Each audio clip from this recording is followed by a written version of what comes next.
લગ્નસરાની સિઝનમાં સુરતી લાલાઓ લગ્નના આયોજન પર કરોડો રૂપિયા ખર્ચ કરી રહ્યા છે.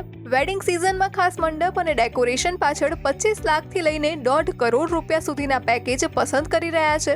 લગ્નનું આયોજન ભવ્ય અનુભૂતિ આપે એ માટે કરોડો રૂપિયા સુરતીઓ ખર્ચ કરી રહ્યા છે. અલગ અલગ થીમ પર આ વખતે લગ્નના આયોજન કરાઈ રહ્યા છે, જેમાં સૌથી વધારે લોકો ટ્રેડિશનલ, કલ્ચરલ, ફ્લોરલ અને ગાર્ડન થીમ પર આ વર્ષે લગ્નના આયોજન કરાઈ રહ્યા છે.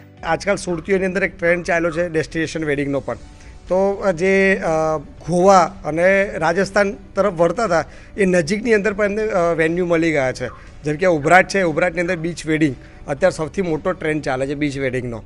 લગ્નસરાની સિઝનના પેકેજમાં તમામ અલગ અલગ વસ્તુઓ આવરી લેવામાં આવે છે, જેમાં લાઇટિંગ, કેટરિંગ, ડેકોરેશન, સાઉન્ડ, અલગ અલગ થીમ અને વેન્યુ એક સાથે પેકેજમાં આવી જાય છે, જેથી પરિવાર પણ ચિંતામુક્ત થઈ જાય છે. દિવ્ય ભાસ્કર માટે સુરતથી શ્વેતા સિંહનો રિપોર્ટ. શેર એન્ડ ડાઉનલોડ કરો દિવ્ય ભાસ્કર એપ.